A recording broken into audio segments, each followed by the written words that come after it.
જળ ચેતન, લેખક Harkishan Mehta. Chapter 40. Dean શ્રીવાસ્તવને ફડકો હતો એવું જ બની ગયું. તુલસી ચિંતનને વળાવી મધરાતે એરપોર્ટ પરથી ઘેર પાછા ફરતાની સાથે જ પત્નીએ પૂછ્યું હતું, એરપોર્ટ પર શ્રીકાંતનો ભેટો થયો તે?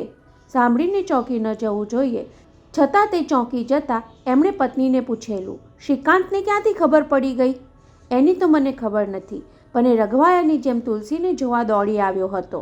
ઠપકો સાંભળવાની તૈયારી સાથે પત્નીએ ખુલાસો કર્યો, મને એની દયા આવી એટલે કહેવાઈ ગયું કે તુલસીને મળવું હોય તો જલ્દી એરપોર્ટ પહોંચી જા. બિચારાએ બીજું કાંઈ પૂછવા રોકાયા વગર પાગલની જેમ દોટ મૂકી હતી. શ્રીકાંતને કહી દેવા બદલ પત્નીને ઠપકો આપવાનો કોઈ અર્થ ન હતો.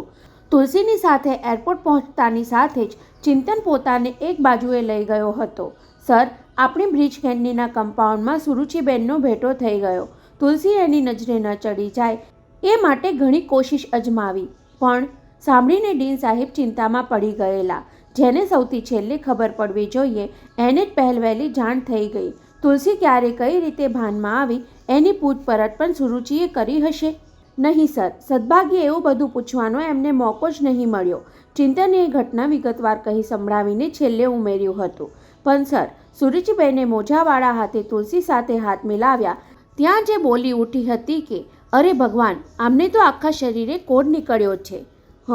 ડીન સાહેબ માટે એ આંચકો વધારે વસમો હતો. સુરુચિના શરીરે કોડ નીકળ્યો છે? આપણને કોઈને તો એની જાણ થવા નહોતી દીધી, કહીને એણે સુરુચિના પોશાકનું વર્ણન કહી સંભળાવ્યું હતું. સર, તુલસીએ આ વાત જાહેર કરી દીધી ત્યારે સુરુચિબેન પોતે હેપતાઈ ગયા હતા. બોલવા ચાલવાના એ હોશ રહ્યા ન હોય તેમ મૂંગા મંતર બની ગયા હતા. એરપોર્ટથી પાછા ફરતી વખતે ડીન સાહેબે રસ્તામાં ડૉક્ટર પંડ્યા અને યશોદાબેનને આ બંને ઘટના કહી સંભળાવી ત્યારે એ બેઉ પણ ડઘાઈ ગયા હતા.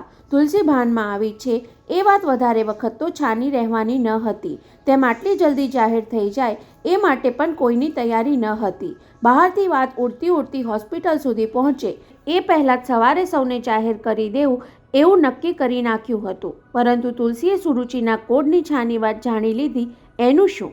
વિમાનના અકસ્માતની અગમચેતી એણે સ્વિસ ડૉક્ટરને જોઈને ઉચ્ચારી હતી. રશિયન ડૉક્ટરના અપહરણની વાત છાપામાં એનો ફોટો જોઈને તુલસીએ કહી દીધી અને હવે સુરુચિના સ્પર્શ દ્વારા એ તેનો કોડ પારખી ગઈ.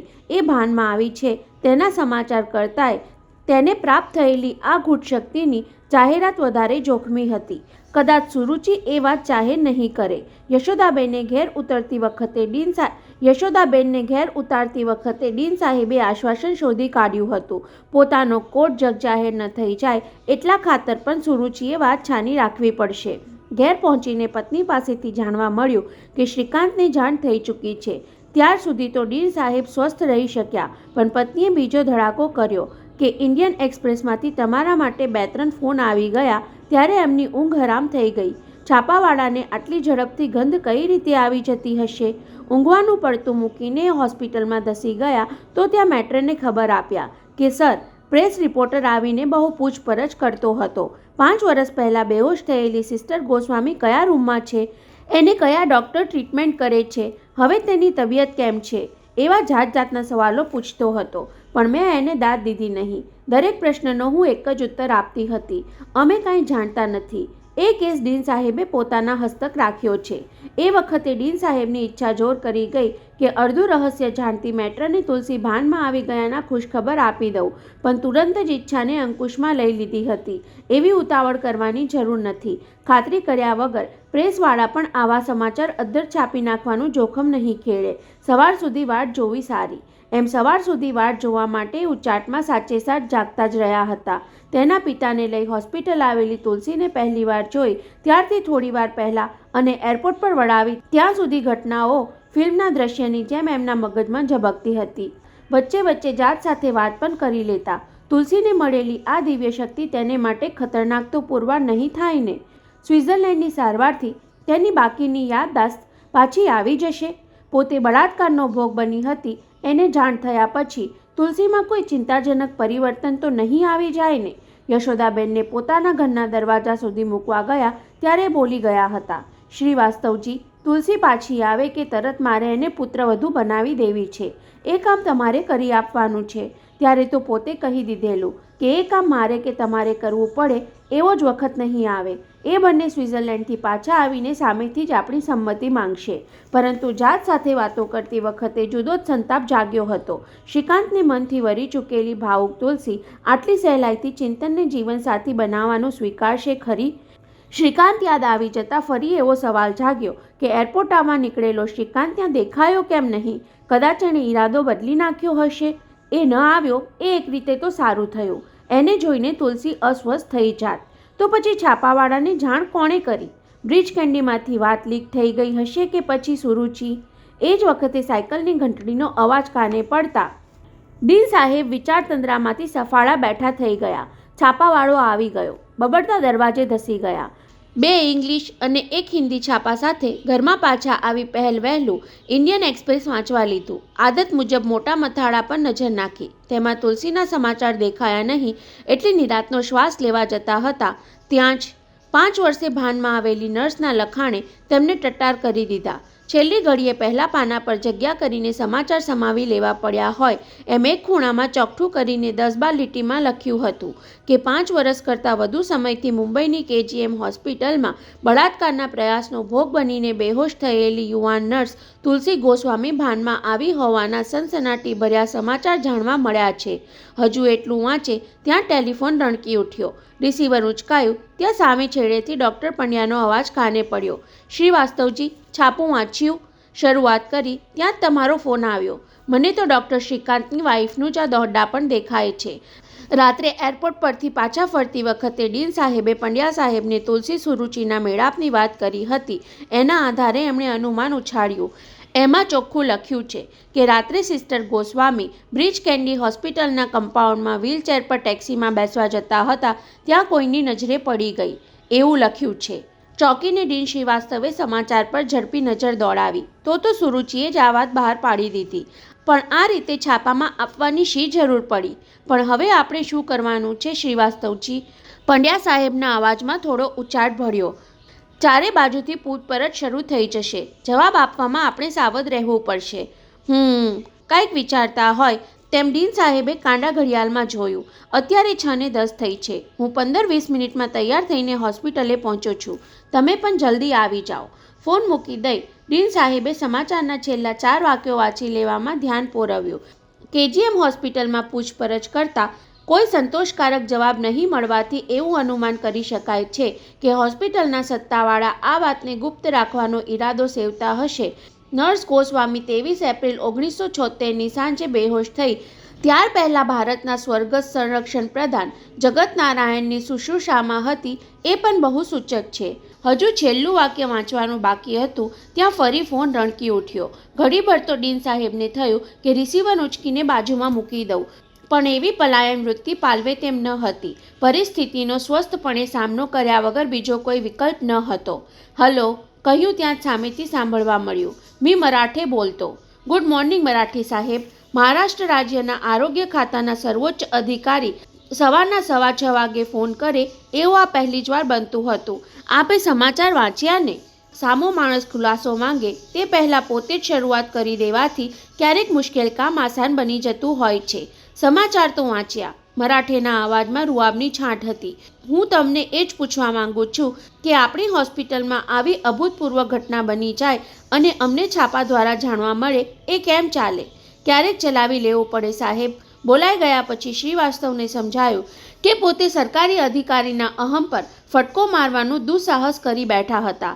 એમાં એવું છે ને કે ગઈકાલે મેં આપને ઓફિસમાં ફોન અર્ધ સત્ય અડધું ચુચ્ચાર્યું ત્યાં સામેથી પૂર્ણ સત્ય સાંભળવા મળ્યું. હા શ્રીવાસ્તવજી, કાલ હું પૂના ગયો હતો. રાત્રે જ આવ્યો. મને આપના સેક્રેટરીએ કહ્યું કે આપ પૂનાથી સવારે આવવાના છો.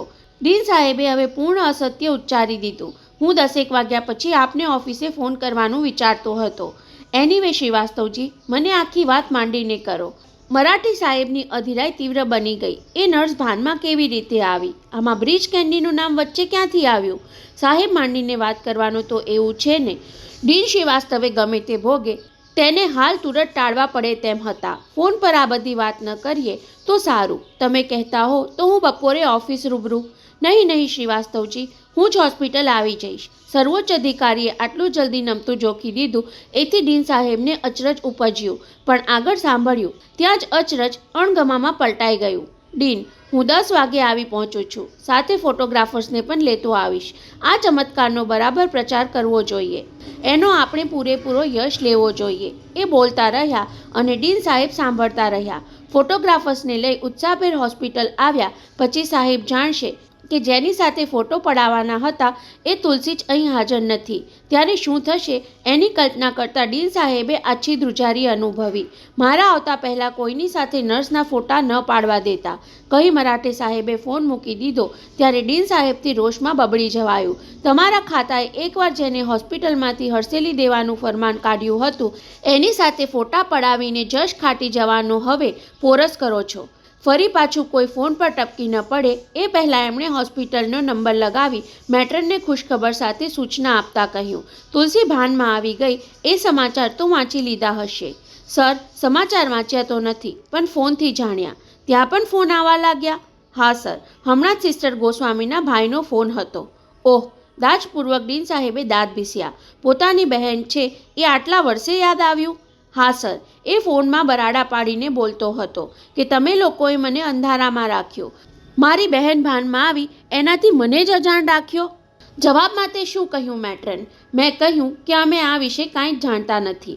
તમે ડીન સાહેબને પૂછો. તે બરાબર કહ્યું. હવે ધ્યાનથી સાંભળ. ડીન સાહેબે ઉતાવળે કહેવા માંડ્યું. હું થોડી વારમાં ત્યાં આવું છું. ત્યાર પહેલાં હોસ્પિટલમાં દરેકના કાને આ ખુશખબર પહોંચી જવા જોઈએ. જે નર્સ વોર્ડબોયની ડ્યુટી હવે શરૂ થવાની હોય તે તમામને જાણ કરી દો કે 7:15 સુધીમાં હોસ્પિટલના મિટિંગ હોલમાં બધા એકઠા થઈ જાય. આ બાબતમાં મારે સૌને 2 શબ્દો કહેવા છે. ભલે સર, હમણાં જ દરેક વોર્ડમાં સમાચાર પહોંચાડી દઉં છું, કહીને ઉત્સાહમાં આવી ગયેલી મેટ્રને હળવેકથી પૂછી લીધું. સર, એટલી વારમાં તુલસી પણ બ્રિજ કેન્ડીથી અહીં આવી ગઈ હશે ને? તુલસી? ડીન સાહેબ જવાબ આપતા સહેજ ખચકાયા. એની જાણ પણ બધાને ત્યાં જ થઈ જશે. કહી એમણે કનેક્શન કાપી નાખી રિસીવરને ક્રેડલ પર મૂકવાને બદલે બાજુએ રાખી દીધું. નહીતર ફરી પાછો કોઈનો ફોન આવી પડશે.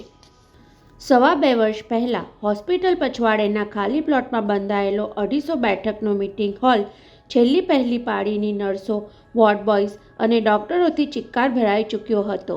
ડ્યુટીઝ બજાવવા માટે વોર્ડ દીઠ એક ડૉક્ટર અને 2-3 નર્સો સિવાય હોસ્પિટલમાં હાજર હતા એ તમામ ત્યાં આવીને ગોઠવાઈ ગયા હતા. 10-12 દર્દીઓ પણ વગર બોલાવ્યા પાછલે બારણેથી ઘૂસી આવ્યા હતા. ડીન સાહેબે ફોન કરીને બોલાવી લીધેલા યશોદાબેન પંડ્યા સાહેબની બાજુમાં આગલી હરોળમાં બેઠા હતા. દરેકની દ્રષ્ટિ સ્ટેજ પર માઇકની સામે એકલા બેઠેલા ડીન શ્રીવાસ્તવ પર મંડાયેલી હતી. જે સમાચાર સૌ કોઈ જાણી ચૂક્યા હતા એ વિશે ડીન સાહેબ 2 શબ્દોમાં શું કહેવાના છે એવા કુતૂહલથી હોલના વાતાવરણમાં સસ્પેન્સ તોડાઈ રહ્યો હતો. કેટલાક તો વારંવાર બંને બાજુના દરવાજા તરફ નજર દોડાવી લેતા હતા. કદાચ ડીન સાહેબ તુલસીના આગમનની રાહ જોતા હશે. છાપામાં વાંચ્યા પછી ઘણાને એ સમજાયું ન હતું કે આગલી સાંજે બ્રિજ કેન્ડીમાંથી ટેક્સીમાં બેસીને આવેલી તુલસી અહીં કોઈની નજરે કેમ ચઢી નહીં. અને ડીન સાહેબ ખુરશીમાંથી ઊભા થયા એ સાથે જ હોલમાં સન્નાટો છવાઈ ગયો. કુશળ વક્તાની જેમ ડીન શ્રીવાસ્તવે શ્રોતાઓ પર ચોતરફ નજર ફેરવી લઈને શરૂઆત કરી. તમે સૌ જે વાત જાણો છો એ કંઈ સંભળાવવા માટે જ મેં તમને બધાને અહીં એકઠા કર્યા છે.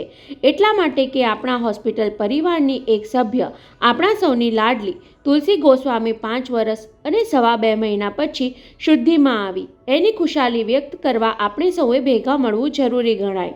સાંભળતા જ 2 જણે તાળી વગાડી. ત્યારે બધાને થયું કે તાળી પાડીને આ પ્રસંગ ઉજવવો જોઈએ. એટલે તાળીઓના ગડગડાટથી હોલ ગુંજી ઉઠ્યો. કેટલાય ઉત્સાહમાં આવી જઈ લોંગ લીવ અવર તુલસીના પોકાર પાડ્યા તો કોઈએ વળી ધી ચીયર્સ ઓફ તુલસી ગોસ્વામીના હર્ષનાદથી હોલ ગાજતો કરી દીધો. ડીન સાહેબે અડધી મિનિટ માટે માઇક સામે અવાક બનીને ઊભા રહેવું પડ્યું. પછી બંને હાથ ઊંચા કરી આગળ વધ્યા. તુલસીને જે જીવન મળ્યું તેમાં આ હોસ્પિટલની પ્રત્યેક વ્યક્તિના સદ્ભાવનો ફાળો છે. તમારામાંથી ઘણા બધા એવા છે જેમણે તુલસીને ક્યારેય હરતી ફરતી કે હસતી બોલતી જોઈ નથી. છતાં તુલસી માટે દરેકના મનમાં આપ્તજન જેવો ભાવ જોવા મળે છે. તે શુદ્ધિમાં આવે એવી આપણે સૌએ શ્રદ્ધા સેવી અને કદાચ શુદ્ધિમાં ન પણ આવે તો અંતકાળ સુધી તુલસી આપણા વચ્ચે રહે એવી ભાવના સેવી. તેનો ઈશ્વરે આપણને બદલો વાળી આપ્યો. ત્યાં વચ્ચેથી કોઈએ હાંક પાડી, વી વોન્ટ તુલસી. બીજાએ સવાલ કર્યો, વેર ઇઝ તુલસી? લિસન.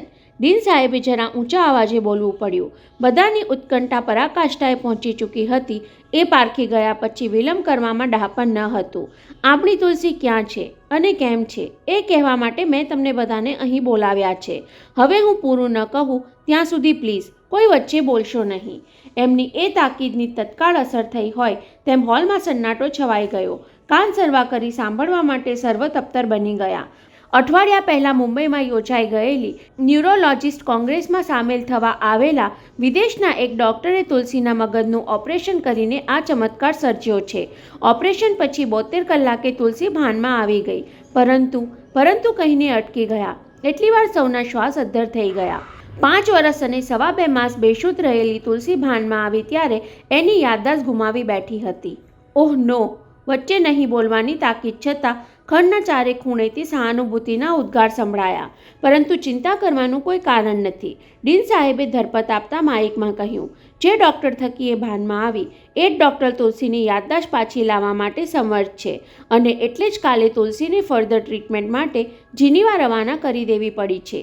અહીં થોડીવાર અટકી જઈ આગલી હરોળમાં બેઠેલા પંડ્યા સાહેબ તરફ હાથનો સંકેત કરીને ડીન શ્રીવાસ્તવે ઉમેર્યું, આપણી હોસ્પિટલના ન્યુરોલોજિસ્ટ ડૉક્ટર પંડ્યા અને આપણા યુવાન ડૉક્ટર ચિંતન મજમુદારના તનતોડ પ્રયાસથી ભાનમાં આવેલી તુલસી સાજી સારી થઈને આપની વચ્ચે ફરી પોતાની ફરજ બજાવતી થઈ જશે એવી આપણે આશા રાખીએ. આટલું કહીને ડીન સાહેબ બેસી જવાનું વિચારતા હતા ત્યાં એક સવાલ આવ્યો, વેર ઇઝ ડૉક્ટર મજમુદાર? સાંભળીને ડીન સાહેબના હોઠ પર સ્મિત ફરકી ગયું.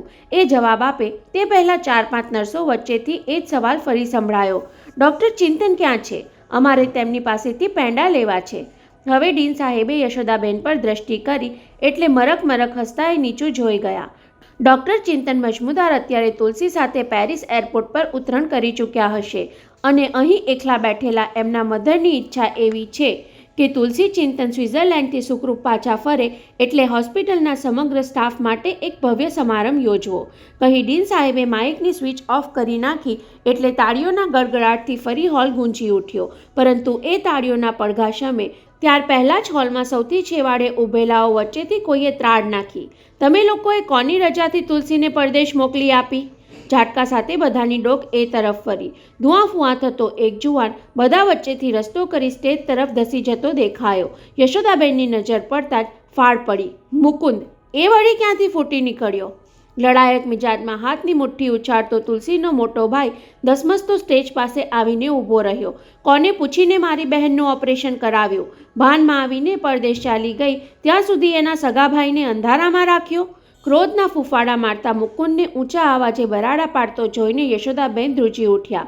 પરંતુ ડીન સાહેબે ચહેરાની એક પણ રેખાને તંગ થવા દીધી નહીં. મુકુંદનો જવાબ સાંભળવા ખુરશીમાંથી ઊભા થયેલા શ્રોતાઓ ફરી પોતાના સ્થાને ગોઠવાઈ ગયા. આ ભાઈને તમારામાંથી કેટલા જણ ઓળખે છે? મુકુંદને જવાબ આપવાને બદલે તેમણે શ્રોતાઓને પૂછ્યું.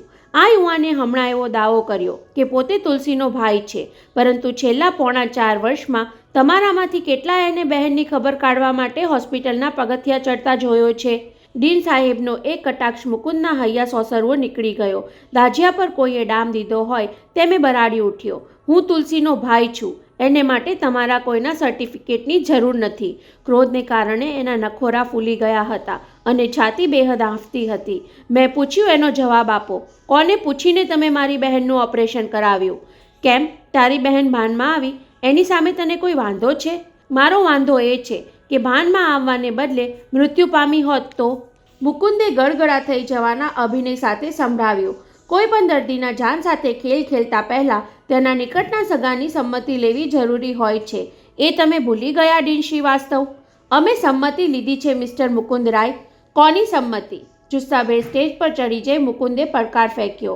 આ દુનિયામાં મારા સિવાય તુલસીનું નિકટનું સગું બીજું કોઈ નથી. તમે ગમે તેવી સહી લો એ ન ચાલે. ગમે તેની નહીં મિસ્ટર મુકુંદ રાય, તમારી પોતાની સહી લઈને અમે ઓપરેશન કર્યું છે. ટાઢકથી કહેતા ડીન સાહેબે ટેબલ પર પડેલી ફાઇલમાંથી એક કાગળ કાઢી મુકુંદ સામે ધર્યો. તુલસીના વડીલ બંધુ જરા જુઓ જોઈએ, આ તમારી પોતાની જ સહી છે કે પછી એમાં પણ તમે કોઈ બનાવટ કરી છે?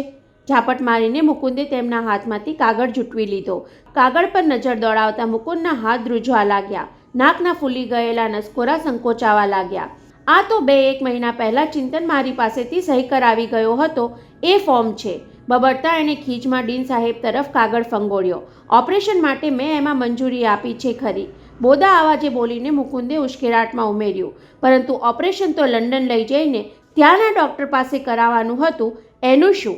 એનો જવાબ આપવા અમે બંધાયેલા નથી મિસ્ટર મુકુંદરાય. છતાં અહીં બેઠેલા સૌની જાણ ખાતર કહું છું કે લંડનના એ ડૉક્ટર થોમ્સન મુંબઈની ન્યુરોલોજીસ્ટ કોંગ્રેસમાં પધાર્યા ત્યારે તુલસીનો કેસ તપાસીને સાફ અભિપ્રાય આપ્યો હતો કે આ દર્દીને ભાનમાં લાવવાનું અસંભવિત છે.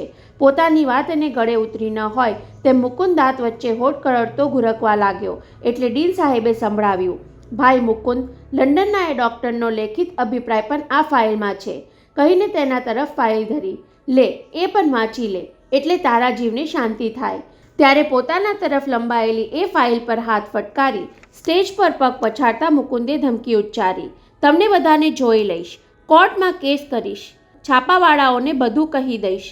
મારી બહેનને ચિંતુડો પરદેશ ભગાડી ગયો પણ એની ખેર નથી. એક એક પગલે જુદી જુદી ધમકી ઉચ્ચારતો મુકુંદ બહાર નીકળી જવા માટે દરવાજે પહોંચ્યો. ત્યાં બહારથી કોઈની હાંક સંભળાઈ, ક્યાં છે એ ગોસ્વામી? જાણે કોઈએ પગ પાસે બોમ્બ ફેંક્યો હોય તેમ મુકુંદ હેપતાઈને થંભી ગયો. સ્ટેજ પર ઊભેલા ડીન સાહેબ અને હોલમાં હાજર રહેલા સૌ કોઈ ફરી કોણ ટપકી પડ્યું એવા ભાવથી દરવાજા તરફ જોવા લાગ્યા. ત્યાં એ દેખાયો. કોણ? સખારામ? હોસ્પિટલના 2 ચોકીદારોએ બાવડેથી જકડી રાખ્યો હોવા છતાં ભૂરાયા આખલાની જેમ સખારામને અંદર ધસી આવવા માટે જોર અજમાવતો જોઈને ડીન સાહેબ સહિત બધા જ ભડકી ગયા. જે માણસના પાપે તુલસીને 5 વર્ષ અને 2.5 મહિનાની બેહોશી વેઠવી પડી એ માથાભારે સખારામ આ તે કેવા ટાંકણે આવી ચડ્યો? જેલમાંથી નાસી છૂટેલા દર્દીઓ જેવા દીદાર, વેરતરસી આંખો અને ચહેરા પરનું ખુન્નસ જોતા લાગે છે કે જાણે અધૂરું કામ પૂરું કરવા માટે તુલસીની શોધમાં આવી ચડ્યો હોય. ક્યાં છે ગોસ્વામી? કોઈ લેણદાર વર્ષો પછી બાકી રહી ગયેલી ઉઘરાણી વસૂલ કરવા આવ્યો હોય એવો રૂઆબ છાંટીને સખારામે ફરી હાંક પાડી. ત્યારે મુકુંદ તો ભયના માર્યો એક સામટા 4 ડગલા પીછેહટ કરી ગયો, પણ ડીન સાહેબ સ્ટેજ પરથી છલાંગ મારતા તેની સામે ધસી ગયા. સખારામ, શું ધાંધલ માંડી છે આ? ચશ્મા પાછળની આંખોના ડોળા ઘુરકાવી ડીન સાહેબે પડકાર્યો. આ અખાડો નથી, હોસ્પિટલ છે. અત્યાર સુધી અંદર ધસી આવવા જોર અજમાવી રહેલા સખારામ માટે ડીન સાહેબના એ શબ્દોએ બ્રેક દબાવવા જેવું કામ કર્યું. બાવડામાંથી જોશ ઓસરી ગયું હોય તેમે ઢીલો પડી ગયો. મી ગોસ્વામીલા ભેટાયેલા આલો આહે, હાંફતી છાતીએ તેણે ખુલાસો કર્યો. ત્યારે તંગ પરિસ્થિતિમાં પણ ગમ્મત સૂજી આવતી હોય તેમ ડીન સાહેબે થોડી દૂર ઊભેલા મુકુંદનું બાવડું પકડીને તેને દરવાજા તરફ ખેંચ્યો. મુકુંદરાય ગોસ્વામી, એ તમને મળવા માંગે છે, તેની સાથે હાથ મિલાવો. ન ન ન થોથવાતી જીભે પગથી માથા સુધી થરથર કાપતા મુકુંદે ઝાટકો મારીને પોતાનો હાથ છોડાવી લીધો. મને નહીં, એ તો તુલસીને મળવા માંગે છે, પણ તમે તો તુલસીના વડીલ બંધુ છો ને? થોડી વાર પહેલાંનો તેને જુસ્સો યાદ કરાવતા ડીન સાહેબે સંભળાવ્યું. બધાને જોઈ લેવાની ધમકી આપતા હતા ને, તો પહેલાં આને જ જોઈ લેવાની હિંમત દેખાડો ને. મને ક્યાં ફસાવો છો? કહેતા મુકુંદે બધાની નજરે હાંસીપાત્ર ઠરી જવાની બીકે પીઠ ફેરવી લઈ બીજા દરવાજેથી નાસી છૂટવા મુઠ્ઠીઓવાળી દોટ મૂકી. જતાં જતાં એ ઊંચા અવાજે બબડતો ગયો, જોજો ને, ફરી કોઈ વાર તમને જોઈ લઈશ. એટલી વારમાં ડૉક્ટર પંડ્યા અને બીજા 2-4 ડૉક્ટરો, નર્સો ડીન સાહેબની પડખે આવીને ઊભા રહી ગયા. હોલના વટલા દરવાજેથી બહાર નીકળીને કેટલીક નર્સો અને વોર્ડ બોય લોબીમાં આવી સખારામની પાછળ ગોઠવાઈ ગયા. સખારામને 3 બાજુથી ઘેરાયેલો જોઈને ડીન સાહેબનો આત્મવિશ્વાસ વધુ દ્રઢ થયો. ચોકીદાર, એના હાથ છોડી દો. કેટલાકે માન્યું કે પકડમાંથી છૂટો થતાની સાથે જ સખારામ ડીન શ્રીવાસ્તવ પર તરાપ મારશે, પણ તેને બદલે ગરદન ઝુકાવીને એ પાયજામા પર પહેરેલું ટી-શર્ટ સરખું કરવા લાગ્યો. સખારામ, તારી સજા પૂરી થવાને તો હજુ 1 મહિનાની વાર હતી ને? હા સાહેબ, ડોક ઊંચી કરી ડીન સામે જોતા નરમ અવાજે બોલી ગયો. શિવાજી જયંતિ પ્રસંગે બધા કેદીઓને સજામાંથી માફી મળી. મને 1.25 મહિનાની માફી મળી એટલે વહેલો છૂટી ગયો. કાલે જ નાસિકથી આવ્યો ત્યારે સવારે લોકસત્તામાં ગોસ્વામીના ખબર વાંચ્યા. ઓહ, ડીન સાહેબને હવે ખ્યાલ આવ્યો કે ઇન્ડિયન એક્સપ્રેસના મરાઠી દૈનિકમાં પણ સમાચાર છપાઈ ગયા. ખબર વાંચીને આ રીતે ધસી આવવાની જરૂર શી પડી? સાહેબ, તસી નહોતો આવ્યો. બંને ચોકીદાર તરફ નજર કરતો એ બોલ્યો, આ લોકોએ મને અંદર આવવા રોક્યો એટલે જોર અજમાવવું પડ્યું. પછી ખબર પડી કે તમે બધા ગોસ્વામીની ખુશાલી મનાવવા અહીં ભેગા થયા છો. થોડીવાર પહેલાં ભૂરાયા આંખલા જેવા દેખાતા સખારામને એકાએક ગભરું ગાય જેવો નરમ થઈ જતા જોઈને ડીન સાહેબ સહિત સૌને અચરજ થયું. કદાચ એ ચાલાકી અજમાવી રહ્યો હોય એવો વહેમ પડ્યો. તુલસી ગોસ્વામીને મળવા આવવાની તને શું જરૂર પડી સખારામ? ત્યારે સખારામ ઘડીભર ડીન સાહેબની સામે તાકી રહ્યો. પછી આગળ પાછળ આજુબાજુ એક નજર ફેરવી લઈ બંને હાથમાં આંગળા અંગૂઠાના અંકોડા ભીડી દબાયેલા અવાજે બોલી ગયો, મારે એની માફી માંગવી છે. ધીમેથી બોલાયેલા એ શબ્દોએ સૌના પર બોમ્બ ફાટ્યા જેવી અસર ઉપજાવી. હોસ્પિટલમાં નવા ભરતી થયેલા ઘણા સખારામને પહેલી જ વાર જોઈ રહ્યા હતા, છતાં એના વિશે સાંભળેલી વાતોએ મનમાં જે છાપ ઉપજાવી હતી એ સખારામ આ ન હોઈ શકે. જેલમાં એનો હૃદય પલટો થયો કે પછી માફી માંગવાને બહાને તુલસી સુધી પહોંચીને એ કોઈ ખેલ ખેલવા માંગે છે. ચાલ મારી સાથે સખારામ. તેને પગથી માથા સુધી નીરખી લઈ ડીન સાહેબે પગ ઉપાડ્યા. જાણે સાચે સાચ તેને તુલસી પાસે લઈ જવા માંગતા હોય તેમે આગળ થયા અને સખારામ તેમને પગલે પગલે પાછળ દોરાયો. ડીન સાહેબ એને ક્યાં લઈ જશે અને શું કરવા ધારે છે એવા કુતૂહલથી બીજા બધા પણ એમને અનુસરવા લાગ્યા. પાછલા ગેટમાંથી હોસ્પિટલમાં પ્રવેશ કરી ડીન સાહેબ લિફ્ટ બાજુ વળવાને બદલે સીધા પોતાની કેબિન તરફ આગળ વધ્યા. ત્યારે સખારામના પગે બ્રેક લાગી. કેમ રોકાઈ ગયો સખારામ? ડોક ફેરવી સહાનુભૂતિ દર્શાવતા સ્મિત સાથે એમણે પૂછ્યું. મારી કેબિનમાં આવતા સંકોચ થાય છે કે? ક્ષણવાર માટે સખારામ તેમને જોતો રહ્યો. પછી નિર્ણય કરી લીધો હોય તેમ પગ ઉપાડતો એમની સાથે થઈ ગયો. તમે લઈ જાઓ, ત્યાં જવા તૈયાર છું સાહેબ. બીજી ક્ષણે ડીન સાહેબ પાછળ સખારામ કેબિનમાં દાખલ થઈ ગયો અને કેબિનનું બારણું જોઈને બધા એકબીજા સામે જોતા રહ્યા. હવે શું થવાનું? પરંતુ એક અજાણ્યો શખ્સ હવે શું થવાનું એનો વિચાર કરવા રોકાયા વિના ઝડપથી પગથિયાં ઉતરતો હોસ્પિટલની બહાર નીકળી ગયો. રસ્તો ઓળંગીને સામેની રેસ્ટોરન્ટમાં દાખલ થયો. થડા પર બેઠેલા માણસ સામે રૂપિયાની નોટ ધરી ટેલિફોનનું ડાયલ ગુમાવ્યું. સામેની રિંગ વાગતી સંભળાઈ અને રિસીવર ઉંચકાયું એટલે સામેવાળો હલ્લો કહે એ પહેલાં જ એણે શરૂ કરી દીધું. બોસ, સખારામ ત્યાં જઈને પાણીમાં બેસી ગયો. બધાને જોઈને ઢીલો પડી ગયો. હાથ જોડીને કહેવા લાગ્યો કે હું તો નર્સની માફી માંગવા આવ્યો છું. આદમ અત્યારે એ ક્યાં છે? મોટા ડૉક્ટરની કેબિનમાં. સાંભળીને સામો છેડો થોડીવાર સુધી ખામોશ થઈ ગયો. પછી આદમને બોસનો હુકમ સંભળાયો. ઠીક છે, તું ફોન મૂકીને ત્યાં પહોંચી જા. સખો નીકળે એટલે ટેક્સીમાં નાખીને અહીંયા લઈ આવ. Okay boss. આદમે ફોન મૂકી દઈ કમરમાં છુપાયેલી પિસ્તોલ પર હાથ દાબી દીધો. સાચું કહેજે સુરુ, તુલસીના સમાચાર છાપાવાળાને તે જ પહોંચાડ્યા ને? એક હાથમાં ચાનો કપ અને બીજા હાથમાં છાપો પકડીને પલંગમાં બેઠેલા શ્રીકાંતે ઉલટ તપાસ ન લાગે એવી ઢબે પત્નીને પૂછ્યું. ત્યારે નાઇટ ગાઉનના બટન ઉઘાડ બંધ કરતી સુરુચિ જવાબ આપવાને બદલે ચાના ઘૂંટ પીતી રહી. માત્ર હા નામાં જવાબ આપીશ તો પણ ચાલશે સુરુચિ. હવે જવાબ આપ્યા વગર ચાલે તેમ ન હતું. છતાં સુરુચિએ પેટ લગાડતા પહેલાં ઢીલ મૂકી. તમે કેમ માની લીધું કે તુલસીના સમાચાર મેં જ છાપાવાળાને પહોંચાડ્યા? કારણ કે સમાચારમાં ખાસ લખ્યું છે, બ્રિજ કેન્ડીના કમ્પાઉન્ડમાં નર્સ ગોસ્વામી વ્હીલચેર પરથી ટેક્સીમાં બેસવા જતી હતી ત્યાં કોઈની નજરે પડી ગઈ. કદાચ મારી જેમ બીજા કોઈએ પણ તુલસીને. અનુમાન નહીં સુરુ, મને ઉત્તર જોઈએ છે. શ્રીકાંતનો અવાજ સહેજ ઊંચો થઈ ગયો. પોણી રાતની ઉજાગરાથી એની આંખો લાલ ઘૂમ થઈ ગઈ હતી. સવારે વહેલો ઉઠી જરા શ્રીકાંત પરોઢિયાની 2 કલાકની નીંદર લઈને ઉઠ્યો ત્યાં છાપામાં તુલસીના સમાચાર વાંચી ફરી અસ્વસ્થ બની ગયો. શું કામ સુરુ? તારે એ સમાચાર છાપવાની જરૂર શું પડી? શ્રીકાંતે ખુલાસો માંગ્યો. ત્યારે સુરુચિના ભીડાયેલા હોઠ ખુલ્યા. તમારે રાતોરાત તુલસીને મળવા દોડી જવાની શું જરૂર પડી એમ હું પૂછી શકું? કારણ કે તુલસીએ 1 વર્ષ મારા હાથ નીચે કામ કર્યું હતું. ઘૂંટાતો શ્વાસ છોડતા શ્રીકાંતે સંભળાવ્યું. કારણ કે 1 વર્ષ સુધી તુલસી મારી વાગદત્તા રહી હતી. રાત્રે મેં તમને પૂછ્યું કે તુલસીને મળી આવ્યા તો તમે ના કેમ પાડી? નમતું નહીં જોખવા માંગતી સુરુચિએ સામી દલીલ કરી. એમ કેમ ન કહ્યું કે મળવા ગયા હતા પણ પેલીએ તમારું મોં જોવાની ના સંભળાવી દીધી હતી? સુરુ ઊંચા આવાજે રાડ પડાઈ ગયા પછી શ્રીકાંતને થયું કે બેડરૂમના પાર્ટીશનની પાતળી દિવાલ આરપાર અવાજ નીકળી જશે તો આજ સુધી છાનો રાખેલો અંગત જીવનનો વિખવાદ ઘરમાં ઉઘાડો પડી જશે. એણે અવાજને અંકુશમાં લેવો પડ્યો. સુરુચિ, તું મનની નાની એવી શંકાને મોટું સ્વરૂપ આપી દઈને શું કામ આપણા જીવનમાં કંકાસ જગાવે છે? હું તુલસીને મળવા ગયો ત્યારે એ હોસ્પિટલમાં નહીં એરપોર્ટ પર પહોંચી ગઈ હતી ચિંતન સાથે સ્વિટ્ઝરલેન્ડ જવા માટે.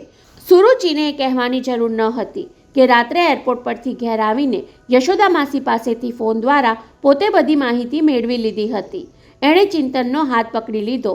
એ જોઈને તમે હાથ ધસતા એરપોર્ટ પરથી પાછા આવ્યા. એના શબ્દોમાંથી કટુતા નીતરતી હતી, છતાં શ્રીકાંતે સંયમ રાખ્યો. દરેક બાબતમાં આજકાલ આમ જ બનતું હતું. શરૂઆત એક બાજુ થાય અને અડધે પહોંચતા જ વાત બીજી બાજુ ફંટાઈ જાય. દલીલના જવાબમાં સામી દલીલ સાંભળવા મળે એટલે શ્રીકાંત વાત પડતી મૂકી દે. પતિની એ લાચારીનો લાભ લેવામાં સુરુચિને ફાવટ આવી ગઈ હતી, પરંતુ શ્રીકાંત આજે એને ફાવા દેવા માંગતો ન હતો. તે નવલ મામાને ફોન કરીને છાપાવાળા સુધી સમાચાર પહોંચાડ્યા હશે એમ કેમ માની લીધું, કારણ કે 2 દિવસમાં આપણા કાર્ડિયાક કન્સલ્ટિંગ રૂમનું ઓપનિંગ થવાનું છે. એ માટે મામાએ મને કહ્યું હતું. શ્રીકાંત કુમાર, ન્યૂઝપેપરવાળાની ચિંતા તમે મારા ઉપર છોડી દેજો. તમારા ઓપનિંગનો રિપોર્ટ દરેક અંગ્રેજી અખબારમાં છપાવી દેવાની જવાબદારી આપણી, અને ઇન્ડિયન એક્સપ્રેસમાં તો તમારા બંનેના ઇન્ટરવ્યૂ પણ છપાવી દઈશ. સાંભળીને સુરુચિ ચાના કપની ટ્રે મૂકવાને બહાને ઊભી થવા ગઈ ત્યાં શ્રીકાંતે તેનું કાંડું પકડી લીધું. આજે ચર્ચા અધૂરી છોડવા નહીં દઉં સુરુ. એના અવાજ અને હાવભાવનો મક્કમ ઇરાદો પારખી ગયેલી સુરુચિ કાંડું છોડાવીને ફરી બેસી ગઈ. હું મૂંઝાઈ ગઈ હતી શ્રીકાંત. તુલસી ભાનમાં આવી ગયાના ખબર તમને આપીને હું પસ્તાતી હતી. સુરુચિનો અવાજ નરમ પડવા લાગ્યો. તમે એને મળવા દોડી ગયા એટલે મને બીક લાગી કે હવે હું તમને ગુમાવી બેસીશ. એટલે મન હળવું કરવા નવલ મામાને ફોનથી જાણ કરી. છાપામાં આપવાનો વિચાર એમનો હતો, મારો નહીં. થેન્ક યુ સુરુ કે તે આટલી કબૂલાત કરી લીધી. શ્રીકાંતે નિરાંતનો શ્વાસ છોડતા કહ્યું. ત્યારે પેલીના ફેફસામાં શ્વાસ ઘૂંટાવા માંડ્યો. વિંધી નાખતી નજરે શ્રીકાંતને થોડીવાર તાકી લઈને એણે સંભળાવ્યું. તમને એકરાર સાંભળવામાં આનંદ આવતો હોય તો આગળ સાંભળો, કહીને અટકી ગઈ. શ્રીકાંતની જિજ્ઞાસા તીવ્ર બને ત્યાં સુધી રાહ જોઈને આગળ ચલાવ્યું. તુલસીની માયામાંથી છોડાવવા માટે અમે બધાએ ભેગા મળીને કાવતરું ઘડ્યું હતું. મારી બર્થડે પાર્ટીમાં નર્મદા શંકરની ભવિષ્યવાણી દ્વારા અમારે તમારા મગજમાં 2 વાત ઠાંસી દેવાની હતી.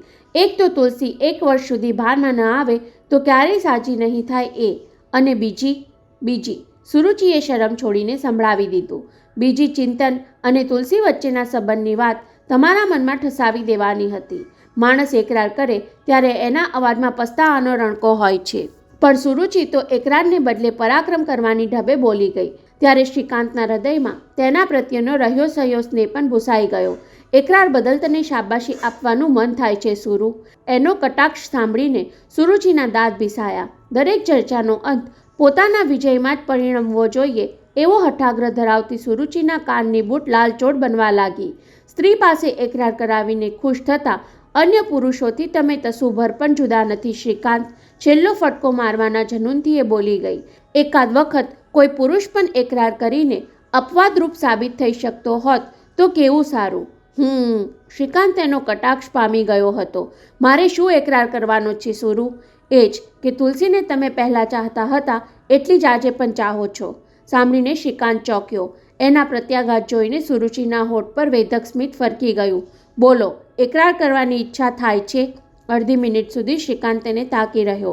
પછી તેના ભીડાયેલા હોઠ ધીમે ધીમે ખુલવા લાગ્યા. હા સુરુચિ, એકરાર કરવાની ઈચ્છા થાય છે. તુલસીને હું આજે પણ એટલી જ ચાહું છું બસ. અને એ બસના જવાબમાં સુરુચિએ ટ્રેમાં પડેલો ચાનો કપ ઉચકીને જોરથી દિવાલ પર ફટકાર્યો, અને કપ ફૂટવાના કર્કશ અવાજથી સમગ્ર શયનખંડ ખળભળી ઉઠ્યો.